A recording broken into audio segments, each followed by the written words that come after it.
but now you don't need to do that. So when they practice this became like universal. Yes, I understand your question.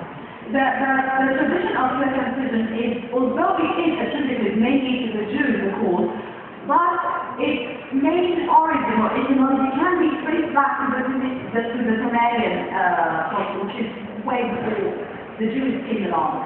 It wasn't just widely practiced back then. That is why it was not attributed to the Sumerians originally in a generic context. The Jews were the ones who mocked it first. But the Sumerians were the ones who invented it in their mythology. And I'm saying mythology, I'm happy to stress this again and again, because the myth is a story that does not happen. It is a story that is created for a reason. Not a story that really happened, like we have in religion.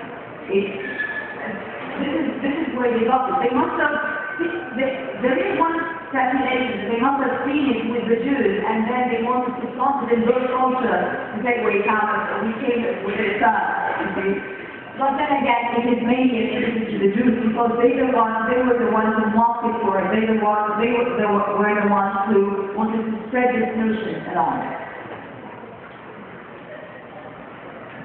Yes? Other questions? Yes.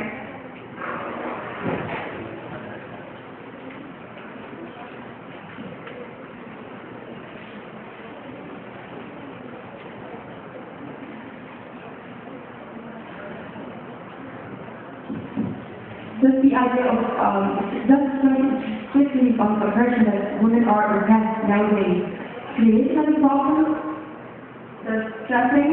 Yes. I see your point. Post-feminism. Yes. That's actually a very good point. It's a very good and insightful point. You see, nowadays, in postmodernism, not just modernism, in postmodernism, and Dr. Mahan actually up in this thesis, in postmodernism, women are less oppressed. Okay? It's not that they cannot be oppressed, it's harder to oppress them nowadays. So it's not stressing upon female oppression in my argument, it's more like how it all started leading to the oppression. But nowadays, most of the economy, taking a look around you, you will find most of the room around here is female, educated female. Go out to the Egyptian job market or the European job market or any job market, you will find the percentage of the successful female is taking over in a frightening way. So women are taking all the power again. But the point is, they need to study what happened before when they lost power in order to try to assert losing power in the future, or at least try to share it. Okay, maybe I can add something to that. I agree, but not totally. If you are talking about economic equality, yes, maybe women have attained economic equality to a great extent. Of course, in many nations, including the USA, they are still not receiving the same salaries for doing the same job, and it's one of the grievances that's still existing. But if we are talking about, for example, education and opportunities, job opportunities, and so on, yes, maybe we have brought all these things, but most of the critics who are dealing with the phenomenon of post-feminism, they are relating it to what we call neoliberal politics. In neoliberal politics, you are supposed to be responsible for yourself.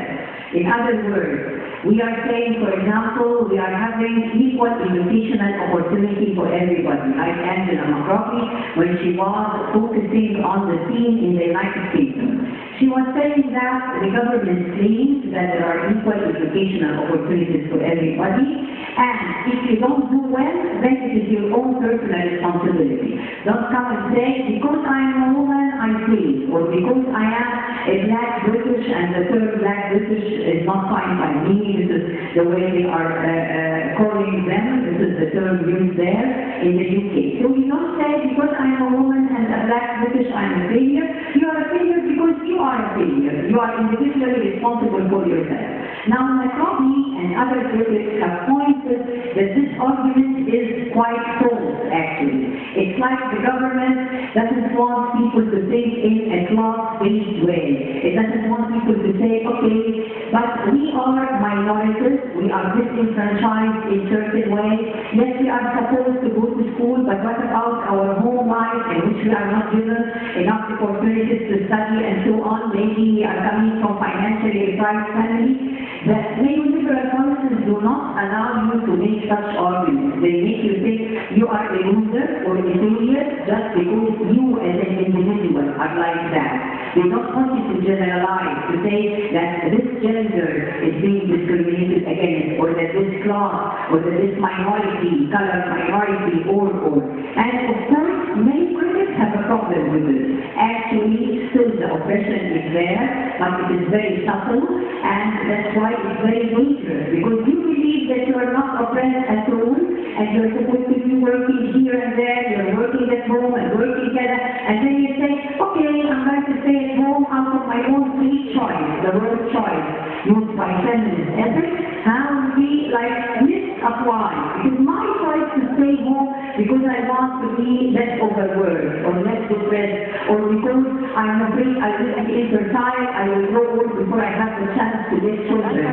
Actually, it is not your free choice at all. It's the fact that the government, okay, allows you to work, but it doesn't give you the opportunity to have a daycare center, for example, at every workplace, or it doesn't encourage men to be sharing equally in housework with their women, and so on. So actually, I believe that there is a change, and the change is mostly an economic one. We are educated better, and we have better chances of jobs, but we are left to choose from our own free will between quotations, to go back home for whatever reason. If you are in the UK or the USA, you're going back home to feel better. If you are in some other part of the world, you are going back home because of religious tradition or whatever. So actually, it's like a fashion all over. And it's very subtle and it's very dangerous because it is subtle. Okay, thank you.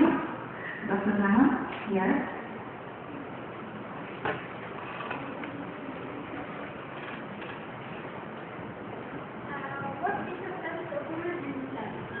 What is the status of women in Islam?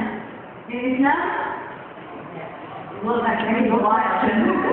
That's a good question. Well, it's a very big question because I wanted to insert some sort of at least a very generic definition of feminist Islam in my presentation. However, I found it a bit improper since I'm not a scholar of Islamic studies and I'm not an expert in Islam. Plus, it would be practice because I'm a Muslim. I won't be talking out of objectivity. However, one note for the present people: Islam might have not created the very first notion of feminism, but it did in fact create the rules which feminism nowadays follows. I mean, the first thing first, when the West, until what, up to the 19th century, women were properties of their husbands, married off to whether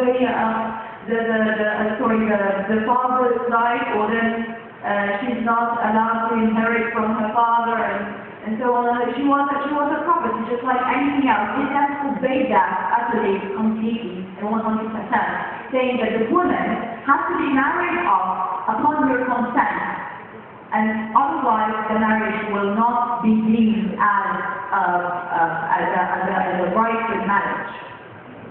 It would be considered rape, actually. I didn't want to put it that vigorously. One of the most prominent scholars of the Sunnah after Prophet Muhammad, peace be upon him, died was Sayyida Aisha. Right? She was a scholar of the Sunnah, she was a gatherer of the Sunnah, one way or another, and now did not do that. I mean, all due respect to Al-Bukhari and Muslim, but most of their researches were done based Sayyida Aisha. Dr. Farwa, I remember you wrote an amazing paper outlining Islamic feminism. I mean, I could go on and on and on. They put a lot of rules. I'm not a very passionate to tell you that, but there were like a lot of rules on feminism in Islam. So yeah, if they follow Islam on the right course, I mean, it's not always there is a context for every text, right? And that's it. Thank you, Menna, for the answer. Outstanding answer. I think this is a very good question to value the contribution also. So, shall I say we have time only for 2 more questions? Okay, please.